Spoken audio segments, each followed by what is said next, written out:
मीठे मीठे ताजे ताजे रस से भरे हुए आम ले लो। आम सिर्फ 50 रुपए किलो, 50 रुपए किलो। ये आम कैसे दिए हैं? बहन जी सिर्फ 50 रुपए किलो हैं। क्या 50 रुपए किलो में ये गुलगुले से आम? इसके लिए तुम हमसे 50 रुपए लोगी? नहीं मेम साहब, मेरे आम तो काफी ताजा हैं, ये गुलगुले कैसे हो सकते हैं? अच्छा तुम्हें यकीन नहीं आता तो खुद ही देख लो। रागिनी जैसे ही अपने आमों को छूकर देखती है तो वो काफी ज्यादा गुलगुले होते हैं। ये देखकर ये आम गुलगुले कैसे हो गए? सुबह तक तो बिल्कुल ठीक थे। अगर देने हैं तो 20 रुपए किलो दो आम, वरना मैं तो चली। कोई पागल ही होगा जो 50 रुपए में तुम्हारे ये आम खरीदेगा। कस्टमर की बात सुन रागिनी को ना चाहते हुए भी 1 किलो आम सिर्फ 20 रुपए में देने पड़ते हैं। और ऐसे ही पूरे दिन कोई ना कोई कस्टमर गुलगुले आमों को देखते हुए आधे पैसों में ही आम खरीद लेते हैं, जिसके चलते रागिनी का काफी ज्यादा नुकसान होता है। जिसके बाद शाम होने के बाद रागिनी जैसे ही घर आती है, हे भगवान, ये क्या? सुबह ही मैं इन सभी आमों को पेड़ से तोड़कर रख लेकर आई थी और शाम तक ये सभी आम गुलगुले होकर खराब हो गए। बच्चों ये आम कैसे खराब हुए? अरे बहू, बच्चों से क्या पूछ रही है? मुझसे पूछ। दिन में हमारा घर पूरा का पूरा ईंट की भट्टी बन जाता है और ईंट की भट्टी में क्या हम सही सलामत रह सकते हैं? माँ जी, अगर गर्मी में यूं ही रही तो सारे आम खराब हो जाएंगे, तो मैं बेचूंगी क्या? माँ, आप ये काम क्यों नहीं करती? आप इन सभी आमों को ठंडे पानी की मटकी में डाल दो, उसकी ठंडक की वजह से ये आम खराब नहीं होंगी।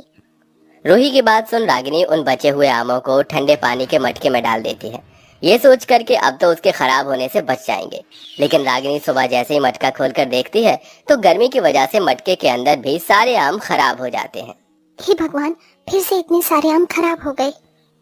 रागिनी, अब हम कर ही क्या सकते हैं सिवाय इन आमों को खराब होता देख। मैं अपने आम के बगीचों में आम इस तरह खराब होता हुआ नहीं देख सकती।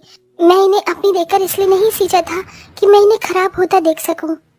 तो हम और कर ही क्या सकते हैं? इस गर्मी से तो हम नहीं लड़ सकते ना।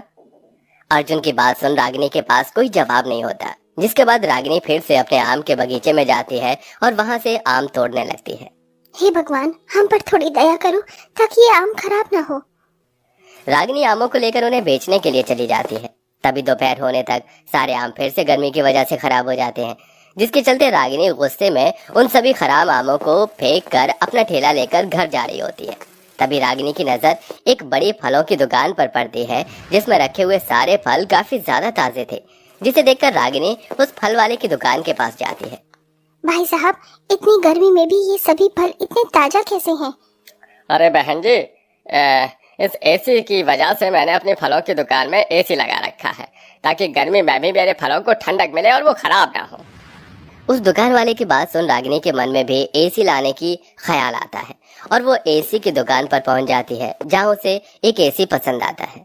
भाई साहब, ये एसी कितने का है? बहन जी, सिर्फ 25,000 का है। क्या 25,000 रुपए का? मैं तो अगर सारी जिंदगी भी मेहनत मजदूरी करूं तो भी इतना महंगा एसी नहीं खरीद सकती। रागिनी उदास होकर वहां से जाने लगती है कि तभी वो एसी वाला कहता है, अरे रुकिए बहन जी, आप एसी को आसानी से खरीद सकती हैं। वो कैसे भाई साहब? मेरे पास तो इतने पैसे नहीं है। अरे बहन जी, आप इस एसी को इंस्टॉलमेंट में खरीद सकती हैं, यानी कि आप सिर्फ 3,000 रुपए देकर ये एसी ले जाइए और हर महीने इसकी किस्त भरिए। उस एसी वाले की बात सुन रागिनी मन ही मन बहुत खुश होती है और आकर सारी बात अपने परिवार वालों को बताती है। माँ, अब हमारे घर में भी एसी आएगा। आपको पता है, हमारी दोस्त है ना चिंटू, उसके घर में भी एसी लगा हुआ है और वो अपने एसी पर बहुत इतराता था। आप देखना, हम भी अपने एसी पर इतराएंगे। रागिनी, तुम्हारा दिमाग तो ठीक है। तुम जानती हो ना कि हमें 2 वक्त की रोटी खाने के लिए भी कितनी मेहनत करनी पड़ती है, और तुम इंस्टॉलमेंट में एसी खरीदने की बात कर रही हो।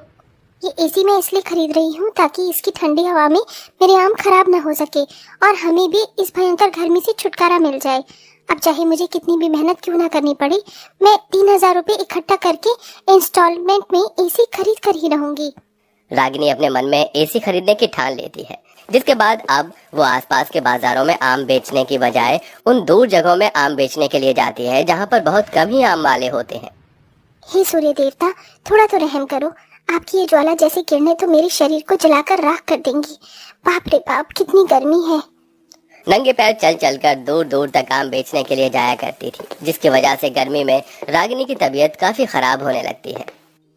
धूप में घूम घूम कर मेरी बहू का सारा शरीर कितना लाल हो गया है। नंगे पैर गरम जमीन पर चल चल कर इसके पैरों में छाले भी पड़ गए हैं।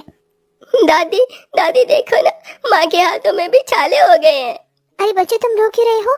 मैं बिल्कुल ठीक हूँ। मैं जानता हूँ रागिनी, तुम इस तकलीफ से गुजर रही हो, मुझे माफ कर देना। तुम तो जानती हो कि मैं दिन की मुश्किल से 100-150 रुपए कमा पाता हूँ। मेरे लिए 3000 जैसी रकम इकट्ठा करना बहुत मुश्किल है। बस कुछ ही दिनों की और बात है, फिर देखना सब कुछ ठीक हो जाएगा। तबीयत खराब में भी रागिनी कड़ी धूप में आम बेचने के लिए जाती है और धीरे धीरे पैसे इकट्ठा कर रागिनी कुछ हफ्तों में 5000 रुपए जोड़ लेती है, जिसे वो इंस्टॉलमेंट में एसी लेकर घर में लगवा लेती है। इस एसी के अंदर से तो बहुत ठंडी ठंडी हवा आ रही है। मेरा तो मन ही नहीं कर रहा कि मैं यहाँ से उठकर कहीं जाऊं।